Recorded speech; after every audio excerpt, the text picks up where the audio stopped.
The military brass called her damaged goods. Her own squad whispered she was too unstable for combat. The psychiatrists labeled her unfit for duty.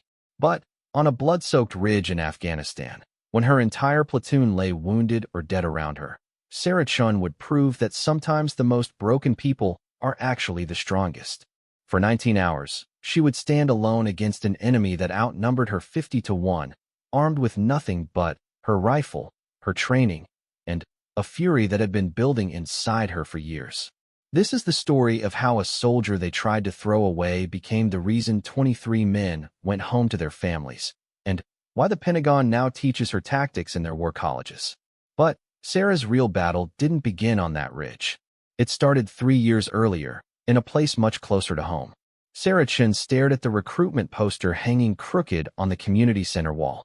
The bold letters promised honor, courage, and a chance to serve something bigger than yourself.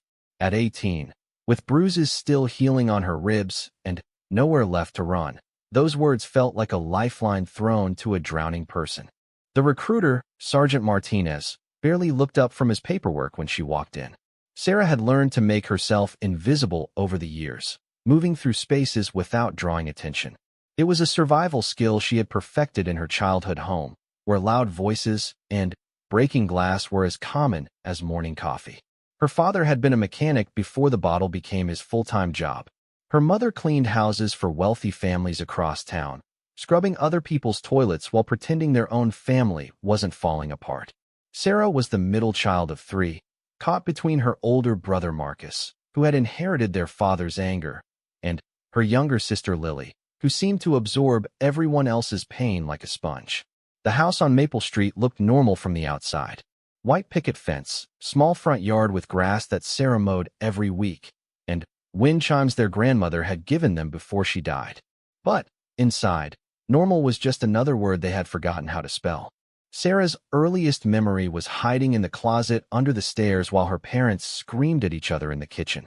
She was 4 years old, clutching her stuffed rabbit and wondering why grown-ups couldn't talk without yelling. By the time she was 8, she had learned to recognize the different types of arguments. The quick, sharp ones that ended with her father storming out meant he would come home drunk, but peaceful. The long, bitter ones that lasted for hours meant broken dishes and bruises that her mother would explain away with stories about being clumsy. School became her refuge. Sarah threw herself into her studies with the intensity of someone who understood that education was the only door out of the trap her family had built for itself. She joined the track team, not because she loved running, but because practice meant 2 extra hours away from home every day. Her grades were excellent, but her teachers worried about the quiet girl who never spoke up in class unless directly asked. When Sarah was 14, her brother Marcus started dealing drugs to kids at school. He was 17 and angry at the world, convinced that life had dealt him a bad hand and he deserved to take what he wanted. Their parents were too wrapped up in their own problems to notice until the police showed up at their door one Tuesday morning. Marcus got arrested, charged as an adult, and sentenced to 3 years in state prison. The house felt different after he left, quieter, but somehow more tense. Her father's drinking got worse, and her mother started working double shifts to avoid coming home. Sarah found herself taking care of Lily more and more, helping with homework and making sure she ate dinner, even when there wasn't much food in the house. The breaking point came during Sarah's junior year of high school. She had been accepted to 3 colleges and was waiting to hear about financial aid when her father lost his job at the garage. The owner said he was tired of dealing with someone who showed up drunk more often than sober. With no income and bills piling up, her parents made a decision that would change everything. They were going to sell the house and move in with her mother's brother in Nevada. Uncle Ray was a good man, but he lived in a trailer with barely enough room for his own family. Sarah knew that moving meant giving up her college plans, her part-time job at the library, and any chance of breaking the cycle that had trapped her family for generations. That night, Sarah sat in her room looking at college brochures and acceptance letters she would never be able to use. Lily was asleep in the bed next to hers, breathing softly in the darkness. Through the thin walls, she could hear her parents arguing again, this time about which belongings they could fit in Uncle Ray's trailer. She thought about her guidance counselor, Mrs. Patterson, who had stayed after school 3 days a week to help Sarah with college applications. Mrs. Patterson believed in her, saw something in the quiet girl from Maple Street that even Sarah couldn't see in herself. But belief didn't pay tuition, and dreams didn't put food on the table. The next morning, Sarah walked into the recruitment office. Sergeant Martinez looked up this time, taking in her serious expression and the folder of paperwork she had printed from the library computer. "I want to join the Army," she said, her voice steadier than she felt. Martinez had been a recruiter for 8 years and had learned to read people quickly. He saw a young woman with intelligence in her eyes and determination in the set of her shoulders, but also something else. There was a wariness about her, a way of holding herself that spoke of someone who had learned not to trust easily. "What's your story?" he asked, setting down his pen. Sarah told him about her family, about the colleges she couldn't afford, about the future that seemed to be slipping away before it even began.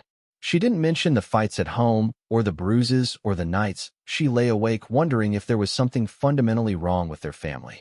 Those details felt too personal, too dangerous to share with a stranger. Martinez listened without interrupting. When she finished, he leaned back in his chair and studied her face. "The Army isn't a magic solution," he said finally. "It's hard work, discipline, and sacrifice. You'll be away from your family for months at a time. You'll be pushed harder than you've ever been pushed before. And there's always the possibility that you'll be asked to deploy to places where people are trying to kill you." Sarah nodded. She had thought about all of that during the sleepless hours before dawn. "But," Martinez continued, "it's also training, education benefits, and a chance to serve your country. You'll learn skills that will serve you for the rest of your life. And you'll be part of something bigger than yourself." They talked for another hour about military occupational specialties, basic training, and the GI Bill. Sarah learned that she could choose to train as a combat medic, which would give her medical skills she could use in civilian life later. The idea appealed to her desire to help people and her practical need for a career that would provide financial stability. When she got home that afternoon, her parents were packing boxes in the living room. Her mother looked up when Sarah walked in, her face tired and drawn. "Where have you been?" her mother asked. "I joined the Army," Sarah said simply. The room went silent except for the sound of tape being pulled across a cardboard box. Her father looked up from the corner where he was wrapping dishes in newspaper. "You did what?" he said, his voice dangerously quiet. Sarah repeated herself, standing straighter this time. She had made her decision, and she wasn't going to back down now. Her father's reaction was immediate and explosive. He threw the plate he was holding against the wall, where it shattered into dozens of pieces. He screamed about ungrateful children and impossible situations and how the Army would chew her up and spit her out just like everything else in their lives. Her mother cried, not the angry tears Sarah was used to seeing, but quiet, sad ones that somehow hurt worse. Lily, who had been doing homework at the kitchen table, ran to her room and slammed the door. The fight that followed was unlike any they had had before. This time, Sarah fought back. She had spent years absorbing her family's dysfunction, trying to be the peaceful one who smoothed over conflicts and kept everyone together. But something had changed in her during that walk from the recruitment office. She had made a choice for herself, perhaps the first real choice of her life, and she wasn't going to let anyone take it away from her. She told her parents about the college acceptances they had never asked about the job at the library they had never showed interest in, about the dreams she had been carrying alone for years. She told them that she was tired of being the responsible one while everyone else fell apart, tired of taking care of Lily while they fought, tired of pretending that their family was something it wasn't. Her father's response was to hit her, the first time he had ever laid a hand on her in anger. The slap echoed through the room like a gunshot, and in the silence that followed, Sarah touched her cheek and made a promise to herself. She would never be helpless again. The next 6 months passed in a blur of tension and preparation. Sarah finished high school while working extra hours to save money for basic training expenses. Her relationship with her parents remained strained, but they eventually accepted that she was leaving whether they approved or not. Lily was the hardest part. Her little sister, now 15 and dealing with her own struggles, felt abandoned by Sarah's decision to leave. They fought about it constantly, with Lily accusing Sarah of running away and Sarah trying to explain that sometimes running towards something was the only way to escape what was behind you. The night before Sarah left for basic training, she and Lily sat on the back porch steps, sharing a bag of chips and watching the sunset. The house was mostly empty now, with most of their belongings already moved to Uncle Ray's place.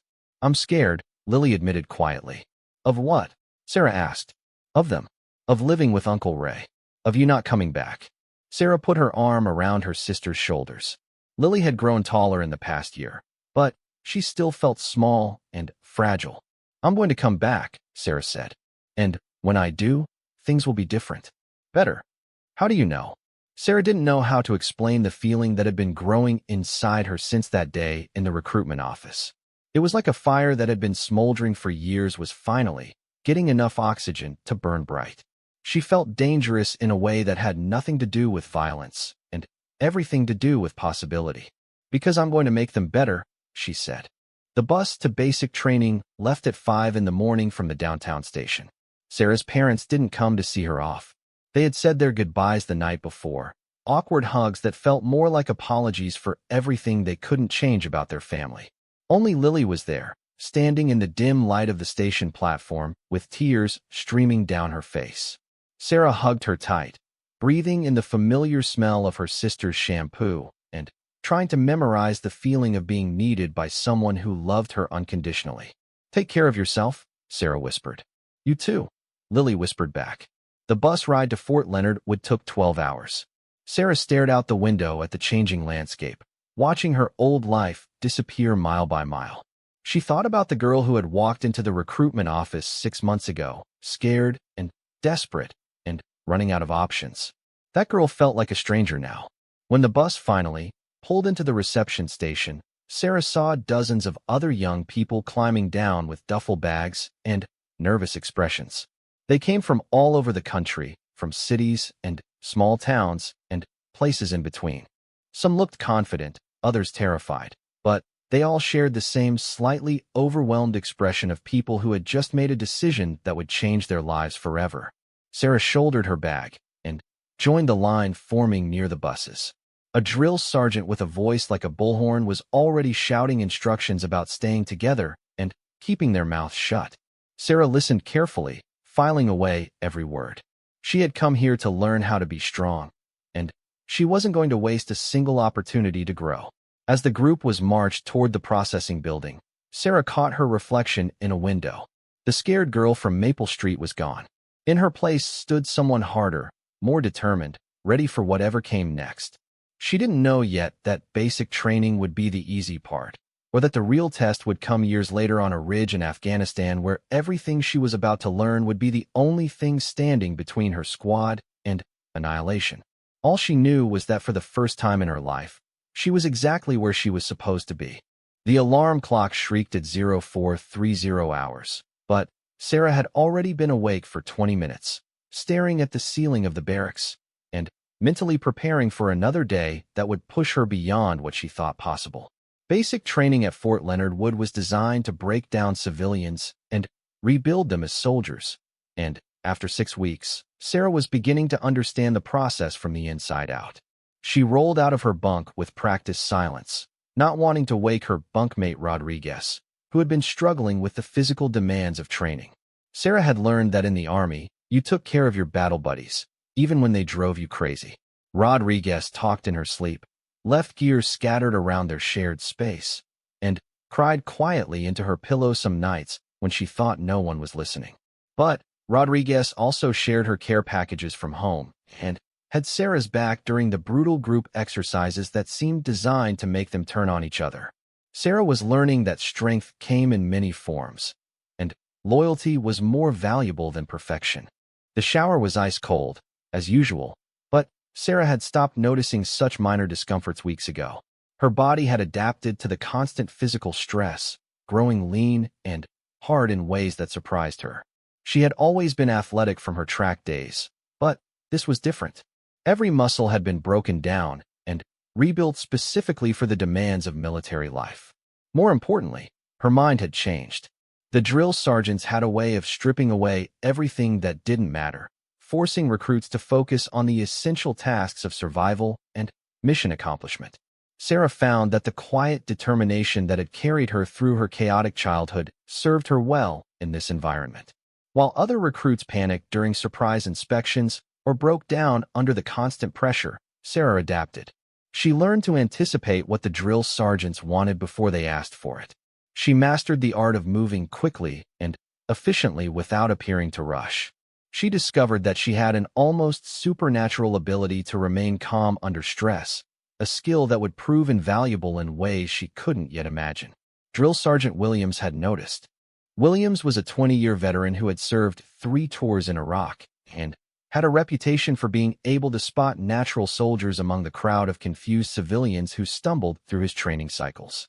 He pulled Sarah aside after a particularly challenging field exercise where she had successfully led her squad through a simulated combat scenario. "Chun," he said, using the clipped tone that meant business. "You're thinking about combat arms." Sarah had originally planned to train as a combat medic, but something about the tactical exercises had awakened an interest she hadn't expected.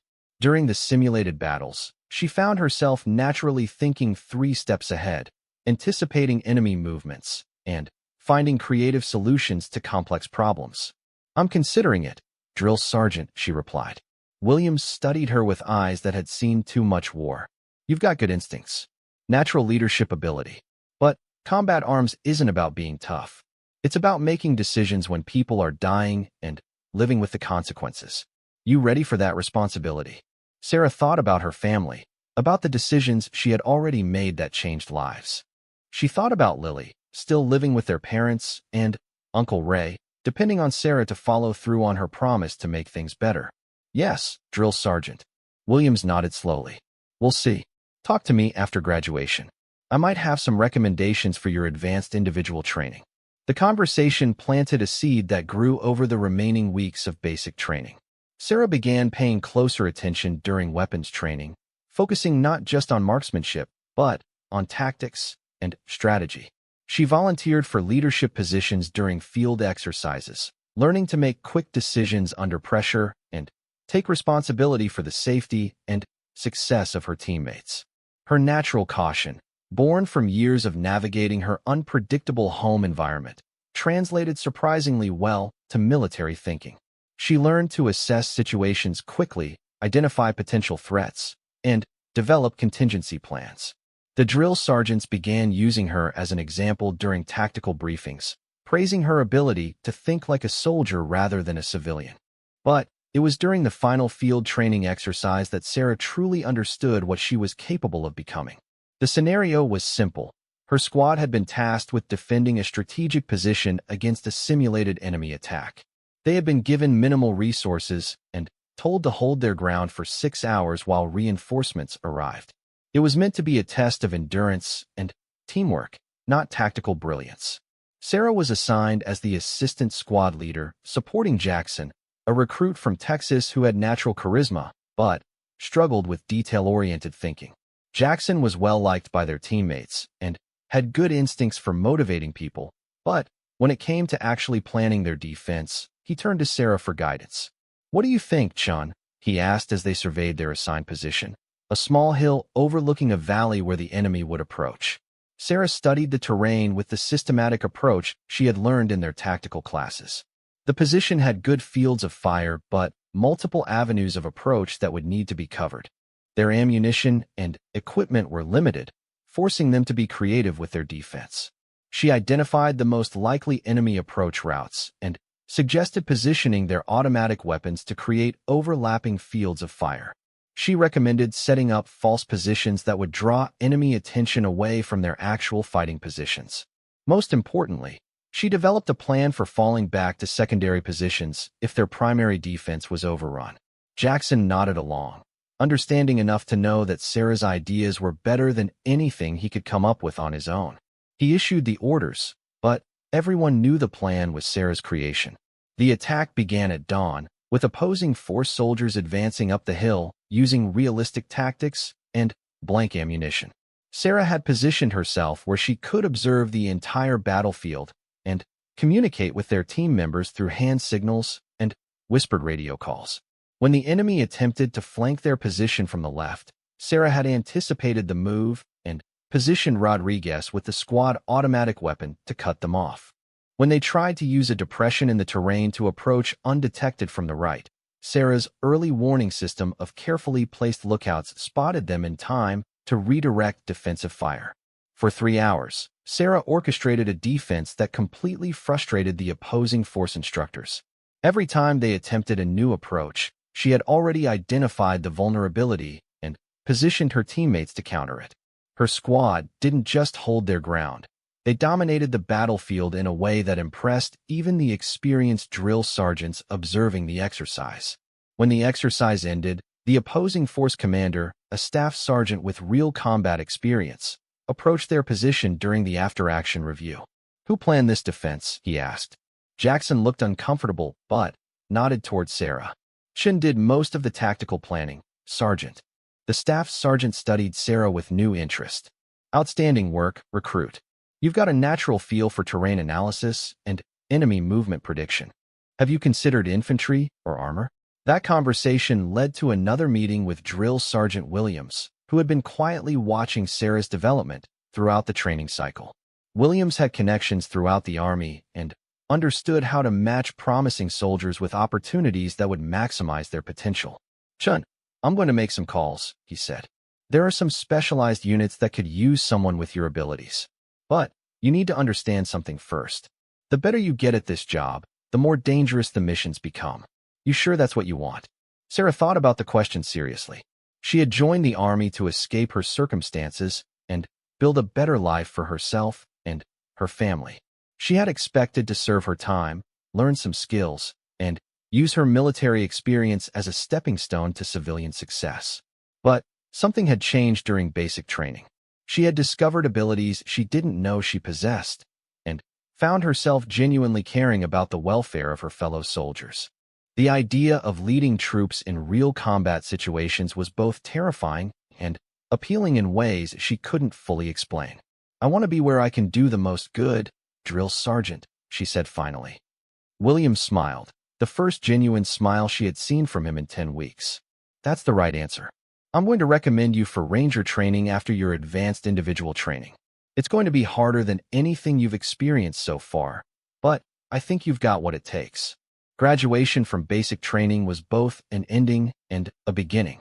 Sarah's parents didn't come to the ceremony, but she hadn't expected them to. They were still struggling to understand her decision to join the Army and couldn't afford the travel expenses anyway. Instead, she video-called Lily from the base computer lab, showing off her dress uniform and graduation certificate. "You look different," Lily said, studying Sarah's face through the grainy connection. "Different how?" "Stronger. More sure of yourself." Sarah realized that Lily was right. Something fundamental had changed during those 10 weeks of training. The uncertain girl who had joined the Army out of desperation was gone, replaced by someone who understood her own capabilities and was ready to test them against greater challenges. The next phase would be advanced individual training at Fort Benning, where she would learn to be an infantry soldier. After that, if she proved herself worthy, would come Ranger School, where only the most capable soldiers earned the right to serve in elite units. Sarah shipped out for Fort Benning on a gray Monday morning, carrying everything she owned in 2 duffel bags and a head full of knowledge that would be tested in ways she couldn't yet imagine. She had no way of knowing that the tactical instincts she was developing would one day be the only thing standing between her squad and annihilation on a ridge in Afghanistan. All she knew was that she had found something in the Army that she had never experienced before, a sense of belonging and purpose that made every challenge worth facing. The broken family dynamic that had shaped her childhood was being replaced by something stronger and more reliable, the bond between soldiers who depended on each other for survival. At Fort Benning, Sarah would learn to fight. But, more importantly, she would learn what she was willing to fight for, and that knowledge would define every decision she made in the years that followed. The mountains of Afghanistan looked like the surface of an alien planet from the window of the C-130 transport plane. Sarah pressed her face against the small porthole, watching the endless brown ridgelines and deep valleys that would be her home for the next 15 months. After 2 years of training that had pushed her beyond every limit she thought she had, she was finally deploying with the 75th Ranger Regiment to Forward Operating Base Chapman in Coast Province. The transformation from the scared teenager who had left Maple Street to the soldier sitting in that plane was complete in ways that even Sarah didn't fully understand.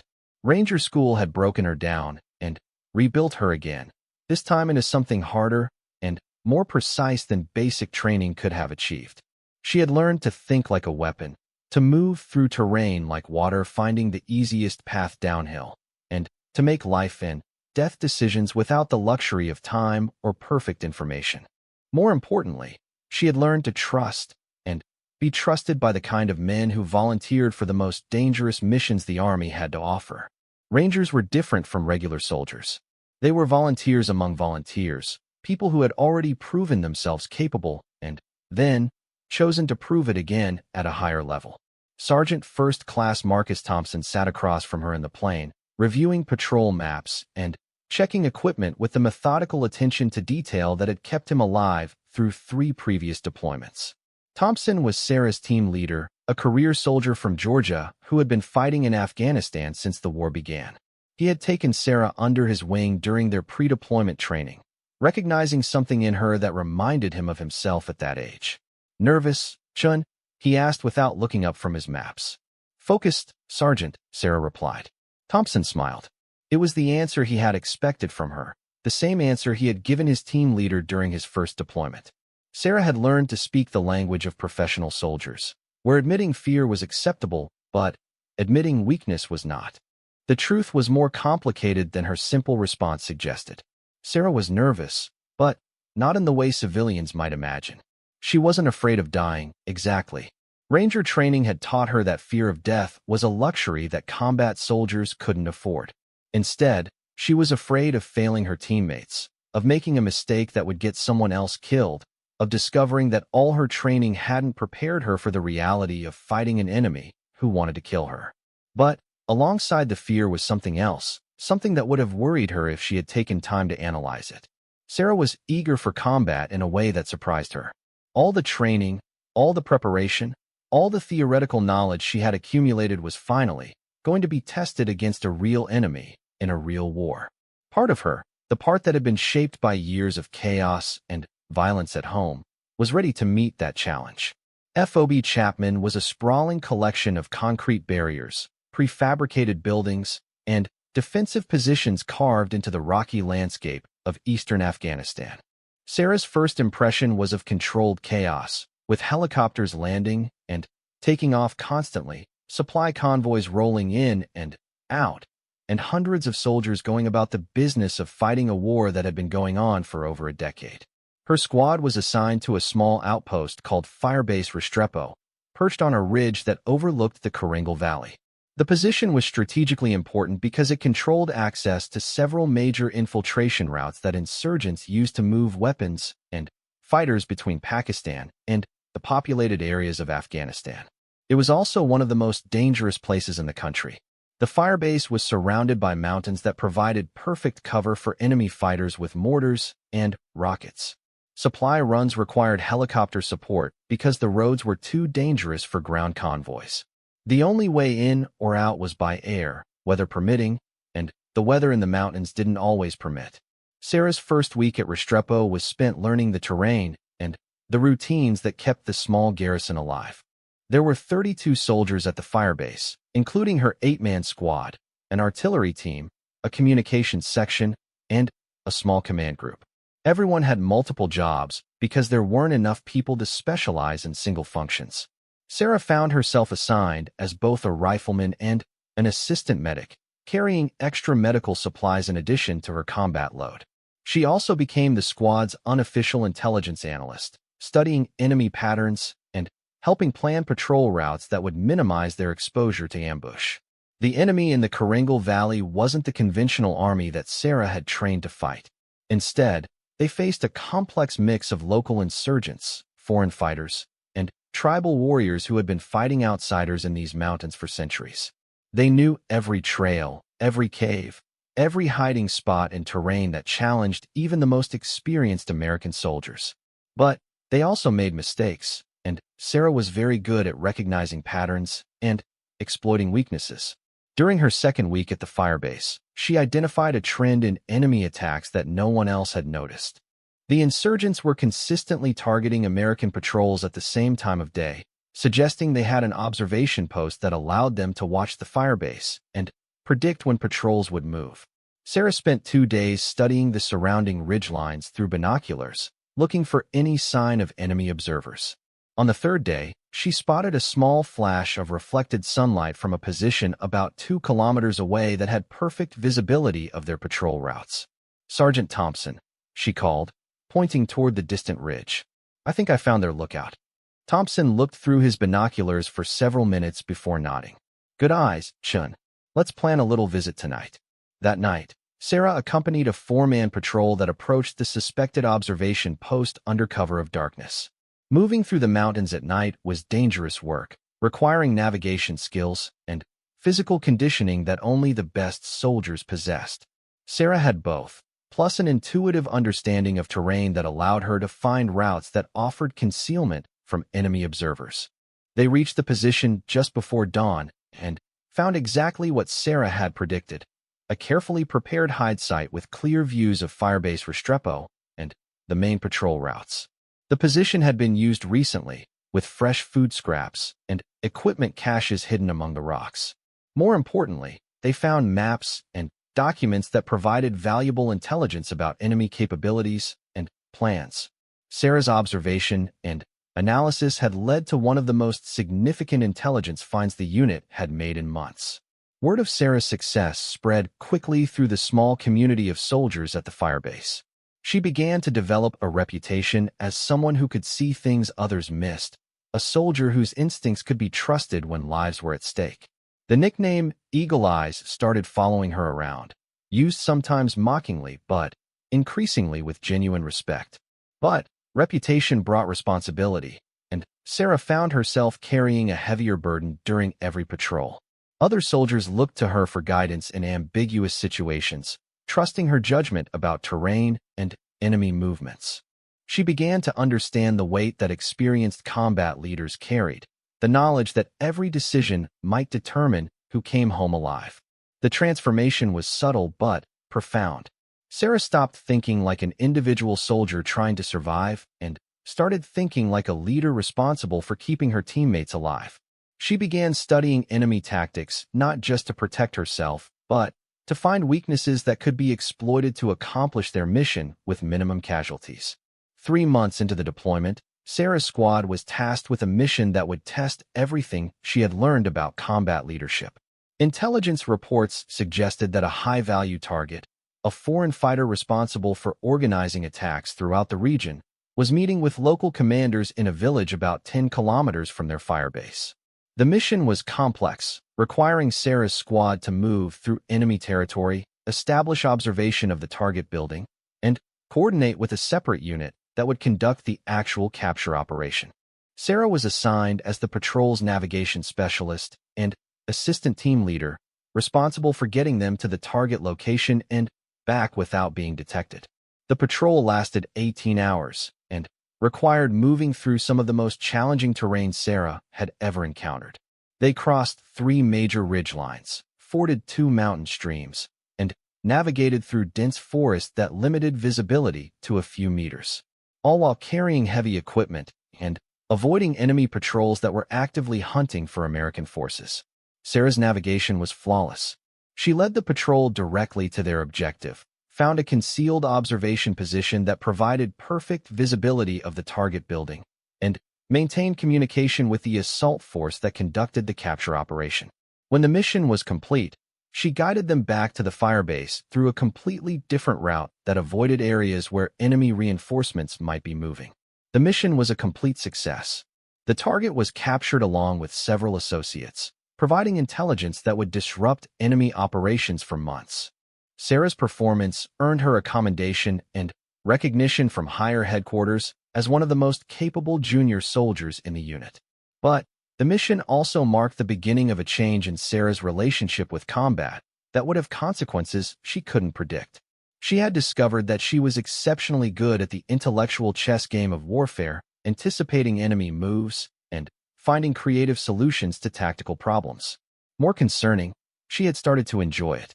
The adrenaline rush of operating in enemy territory, the satisfaction of outthinking opponents who were trying to kill her, the sense of purpose that came from protecting her teammates, all combined to create an addiction that was more powerful than any drug. Sarah found herself volunteering for the most dangerous missions, pushing herself to take greater risks and accept more responsibility. Sergeant Thompson noticed the change and pulled her aside for a conversation that would prove prophetic. "Chun, you're turning into one hell of a soldier," he said. "But you need to be careful about letting this war get into your blood. I've seen good people lose themselves out here, start thinking they're invincible or that normal life doesn't matter anymore."